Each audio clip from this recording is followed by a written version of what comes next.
I would like to give some love to some indie books, so we're going to talk about 10 that took me by surprise.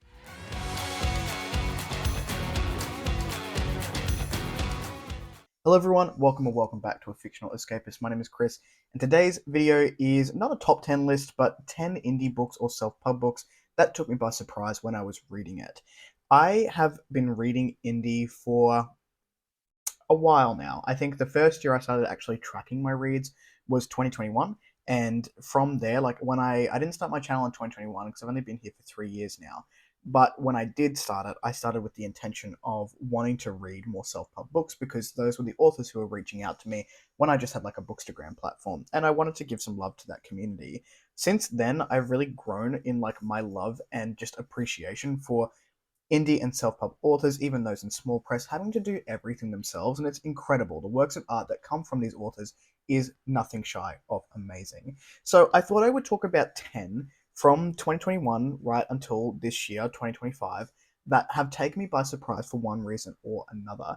Now, I'm not really going to go into my favorites. These aren't favorites of all times, but they did something that shocked me along the way, and it's time to celebrate that and showcase that here on the channel. They're not in any particular order. It's not like a top 10 ranking. There's just 10 of them in these lists. So I am going to start this one with a book called Cubs and Campfires, and this is by Dylan Drakes. He's an Australian author, and this is just straight up romance. And that is what took me by surprise with this particular book, is that I'm not a romance reader. I read a couple when I was in uni, and I'm talking like my very early 20s. I went to uni straight out of high school, so I was 18. So between 18 and I would say 21, 22 is when I would have read the most romance books, and that was just stuff that my mum had lying around. I don't gravitate towards romance at all, but I saw this cover and I really like the author over on Instagram. I was like, well, maybe I'll give it a go. And I ended up being so enamored with the writing style and also these characters, very character heavy book. But the fact it was a romance that I was just chewing up was something that really took me by surprise. So I am now a Dylan Drake's fan, and because I liked the writing style, I will go ahead and pre-order the second book, which is called, I think it's Bears and Bakeries or something. The cover's revealed, so I'll put the cover up here. Um, Again, it's romance. It's about body positivity, big men falling in love through different emotional stages of their life. So Cubs and Campfires is like a feel good. It's about big boys smooching under starlight. And I know that I like Mal romantasy sometimes, and that's very different to what I would normally gravitate towards. But this one really blew me away and was not something I expected at all. And probably the spiciest thing that I've ever read, because I don't tend to gravitate towards spice either. But I had a good time. At number 9, we have Carved Amidst the Shadows. This is by M.T. Fontaine, and this is probably a favorite series of all time, or will be once it's been completed. But I love book 1, I love book 2, which is Marked for the Pyre, and what I've beta read for book 3 so far is shaping up to be really good as well. This one, again, shocked me for the romance inside of it, and it was one of the first times that I really came across an author who was doing romance in fantasy in this way, or that captivated me so much. And I've never been an enemies to lovers guy, but this book may have changed that if it's done really well.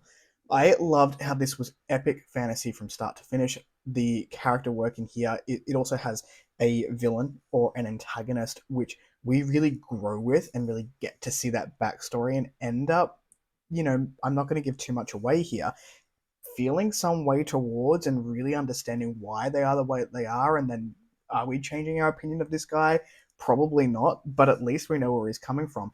And it was for the first time that those elements all worked together and really just captivated me on the page. And yeah, I'm definitely an MT Fontaine fan for life at this point, and I can't wait until the next book comes out. But this definitely took me by surprise in a good way. And all of these took me by surprise in a good way. We're not here for negativity. We don't need it. The next one I have is Light Fighters by Palmer Pickering, and this is a sci fantasy series. This is a chunky beast. This is book 2 of the Star Children's saga. This book wove fantasy and sci-fi elements together really well, but Palmer has a very unique writing style when it comes to these slow burn epics where so much is happening, but it's happening really slowly. and for the reader to experience, but it's happening quite quickly for the characters in these books.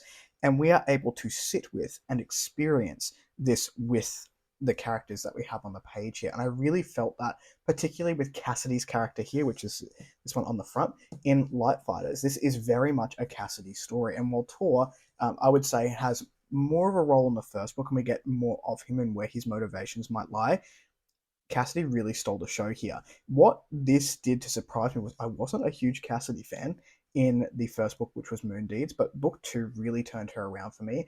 And I've been very, very lucky and fortunate to be on the alpha reading team for book three, and she is like turning into one of my favorite female characters just in terms of the turnaround that we see with this particular character. What I will also say that this particular writing style lends itself very well to another Palmer Pickering book, which is called Heliotrope, where it is slow burn. We're really following our characters in the day-to-day of what is happening, but you can't help but be enamored with the writing style anyway. And this one definitely took me by surprise after my experience with the first book, which wasn't bad.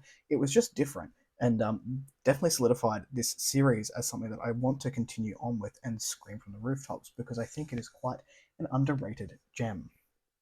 The next one I have here is The Iron Truth. This is by S.A. Tholen. Now, this took me by surprise because at the point of reading this book, I wasn't super into sci-fi, particularly not military sci-fi. And I would say this is character-driven military sci-fi, slow burn, horror elements, and it just had like little dabbles, bits and pieces of different genres interwoven within the story. What took me by surprise with this particular book is at the end of it, I needed a 12-month break. This book was so heavy, not necessarily in terms of the content inside of it, but there was so much packed into these pages that my brain really did need a minute before I jumped into the next one. I still haven't picked up the second book, and I do not know what year I read this, but I read it and the second book was out. And I think there are now four, and there's like other side stories. I actually won one in a giveaway that's got the like not for sale sticker on it, which I think is really cool. It's like one of my prized possessions. But like I really want to get back into the series.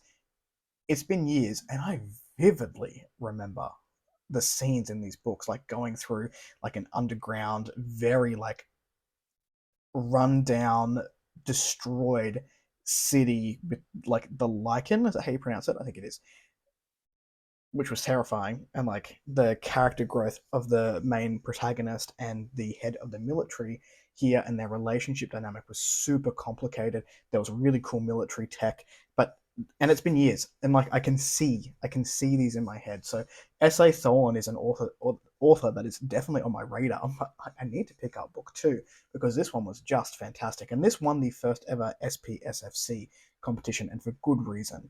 But yes, I do need to pick up the second one eventually. The next one I want to talk about is the first YA entry into this list, and that is Foreordained by Aaron N. Hall, which I'll put up here. One day I'll be rich enough to order these hardbacks direct from the author to my house, because I think I have like an endorsement on the back of one of these. This is a very, very simple premise executed at expert levels, and that's what I loved here. Aaron knows what he's doing when it comes to YA, and I've also read the second book. It's either Awakened or Purged. I've got the third one to read, and I read the Legend of earlier this year. These books suck you in. Very simple premise. It is a noble bright. It is a good versus evil.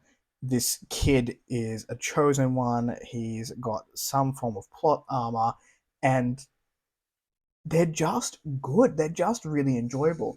And what took me by surprise here was it was a YA novel, and I do not gravitate towards YA. I still don't. I tend to beta read for them a little bit, and I don't mind them occasionally, but what Aaron did is taught me to get over myself and read YA books if they feel like they are going to be entertaining, because they certainly are. Another author who's done this is Cassidy Faline, but hers I would say is quite dark, dark YA and lit sort of down that route. But Foreordained really did shock me and gave me something to think about. The next one I want to talk about is Red Hail by Jamie Killen. Now, this was very early into my reviewing over here on the channel, and also for another blog that I no longer sort of write for, but this was a entry that came in and was asked to be reviewed for that particular blog, and I ended up grabbing it. This book is super unique because the end premise and what happens at the end is very different to how it's set up, but it was a good thing. And I can't sort of say what it is without giving the whole plot line away, that we get this twist at the end. What I liked about this and what took me by surprise is that plot twist made the book make sense. It is a trope that I do not like that happened, and I didn't care at the end of this book. So this one is about essentially this, I guess, for lack of a better term, a plague, and we're following the events that happened many, many years ago, and in present time, these things are happening again. So we have a young protagonist who is trying to figure out what happened and what the next stages of this plague is going to be, and a few different people come in from all walks of life to try and figure out what the next stages is. How do we stop it? And then there's this big reveal at the end. As a standalone, having that reveal in I think it was the last 50 pages is quite a gamble, but it did work out here, and it was definitely one that I think about a lot. And I'm waiting for Jamie Killen to put out something else because I would like to experience more of their writings. I thought this was great. Next up, we have one I don't think I've shut up about since I read it, and I'm pretty sure I read it in, I'm going to say, October of 2023. And I'm still going on about it. Have I read the second book? No, because I'm a booktuber and we only read book ones. But this is Icebreaker by Stephen William Hanna. This is cosmic horror fantasy. And from page one, my heart was in my throat. It was such an intense book. Now, if you do not like intense settings, you may not enjoy this one, but this was incredible. This is a book that I would love to see adapted. It's like Snow Crash and Bird Box had a baby, and it was more intense than either of those. And we're dealing with this, what's called the phenomenon. We don't ever get to experience it. We just see how people react to this phenomenon and get glimpses of the way that they live now. This is part of their lives. This was incredible, and I'm very much looking forward to continuing on with the series at some point, hopefully before I perish. But it definitely took me by surprise with how much it is stuck in my brain. And Bear as a character has stuck in my brain for, at this point, years. But it was absolutely incredible. The next one I have here is Legacy of the Vermillion Blade. This is by J. Tolsquall. This is a beautiful book. This is, I don't know how to describe it. We're really, really following this one character through many stages of love on the asexual spectrum. And this book taught me something. And I thanked the author for teaching me something about asexuality, because it was something that I didn't know, something I don't have a lot of experience with myself. And it was just beautiful. The prose is so poetic. I was enamored with the story that Tolsquall was telling in this book. And then sort of towards the end of it, we open up into this bigger plot line, and I'm yet to read book 2, kicking myself. He sent it to me ages ago. So I'm hopefully going to be picking that one up this year. But this one really took me by surprise, just by, it is fantasy. And fantasy is woven within the story of this man who is going through his life and trying to figure out how he loves, and showing us how love works on this particular spectrum. And I thought it was just beautiful, just so well done, and one of my favorite books, or one of my favorite reading experiences, I should say, that I've had in the last couple of years. So that one did take me by surprise many times over. Next up, we have another. It's not YA. I would call it new adult because it's quite violent. There's a lot of sex in it, and this is Bones to the Wind by Tatiana Obi. This series takes me by surprise, and I just finished the second book, Dragon Your Bones, not all that long ago. I don't like the main character, and this is what gets me. I don't like the main character, Raja. Raja is not someone that I would be friends with, but you can't help falling in love with her a little bit at the same time, because she is fiery, because she's unapologetic, because she is who she is, and she will take no prisoners and no questions. And the world needs to shape itself around this character. And although she's not someone that I would get on with, and not someone I particularly like, I have the utmost respect for Raja and what she stands for. And I think we get to see that happen over this duology. So maybe I should say that the duology is what took me by surprise. So it's Bones to the Wind is book 1 and Dragon Your Bones is book 2.